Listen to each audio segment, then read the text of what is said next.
नमस्कार, welcome to future link 247। मैं कश्यप। आज हम लोग एक बेहद इम्पोर्टेंट और विवादित मुद्दे की बात करेंगे। क्या आप जानते हैं कि नोबेल पुरस्कार विजेता मोहम्मद यूनुस बांग्लादेश छोड़ने वाले हैं, जिन्होंने शेख हसीना की 15 साल की सत्ता को उखाड़ फेंका। आज वह खुद बांग्लादेश छोड़ने के कगार पे है। नाउ पहले बात करते हैं उस अफवाह की जिसने इन दिनों सोशल मीडिया पर काफ़ी सुर्खियां बटोरी है। अफवाह यह है कि बांग्लादेश में हिंदू समुदाय को सरकारी नौकरियों का मौका नहीं दिया जा रहा है। But now let's set the record stretch. यह पूरी तरह से गलत है।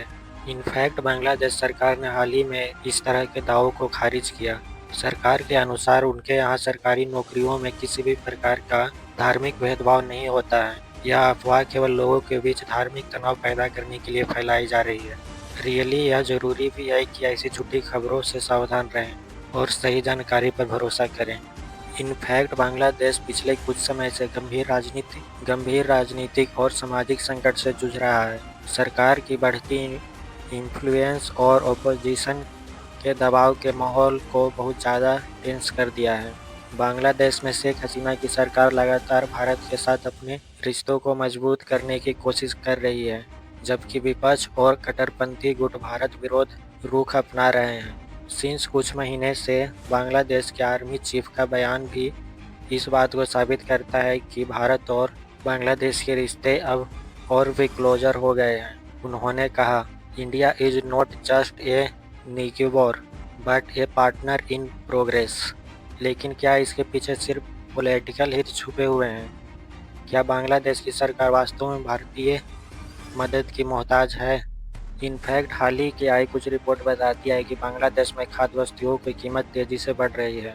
राइस, वेजिटेबल और स्टेनल कम्युनिटीज की कीमतों ने आम आदमी की जेब पर भारी असर डाला है। सिंस बांग्लादेश की आर्थिक व्यवस्था बहुत हद तक एग्रीकल्चर पर निर्भर है, इसलिए जलवायु परिवर्तन और बाढ़ जैसे मुद्दे संकट को और बढ़ा रहे हैं।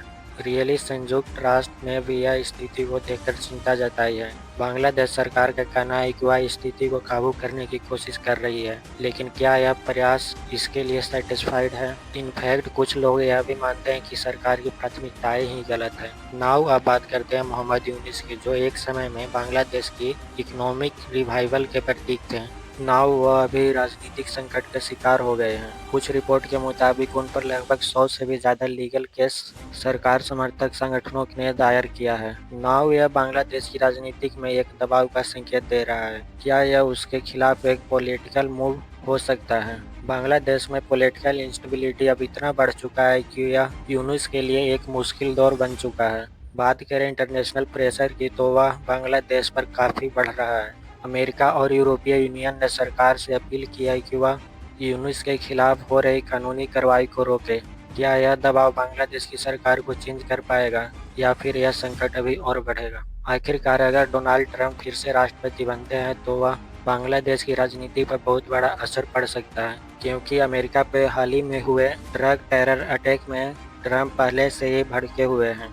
उनका साफ कहना है कि आतंकवादियों से कोई हमदर्दी नहीं। इनफैक्ट ट्रंप के कार्यकाल में साउथ एशिया की ज्योग्राफी हमेशा से एक चर्चा का विषय रही है। क्या यह बांग्लादेश के लिए एक नई अपॉर्चुनिटी साबित हो सकता है या फिर एक नए संघर्षों की शुरुआत हो जाएगी? बांग्लादेश के संविधान, जो कि 1972 में शेख मुजीबुर रहमान द्वारा स्थापित किया गया था, अब खतरे में है। नाउ कुछ कट्टरपंथी गुट इस संविधान को खत्म करने की योजना बना रहे हैं। वे बांग्लादेश को एक इस्लामिक स्टेट बनाना चाहते हैं। यह स्थिति बांग्लादेश के लिए बहुत ही क्रिटिकल हो सकती है, क्योंकि इससे देश की सोशल फैब्रिक पर गहरा असर पड़ेगा।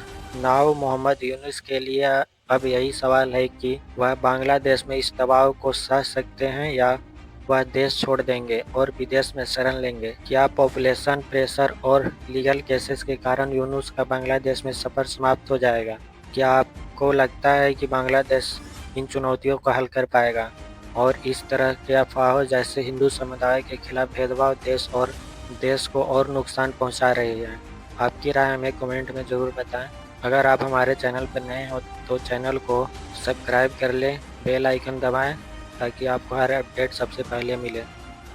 नाउ आप सभी को अगर मेरा चैनल पसंद आता है तो हमारे एक सेकेंडरी चैनल जिसका लिंक नीचे कमेंट बॉक्स में दिया गया है उससे जाकर सब्सक्राइब कर लें और अपडेटेड रहें हर न्यूज से। मैं दोनों चैनलों पर रेगुलर न्यूज अपडेट देते रहता हूँ, इसलिए उसे भी आप जल्दी से जाकर सब्सक्राइब कर लें। और इसी नोट के साथ आज का वीडियो का समाप्ति है। Thank you for watching.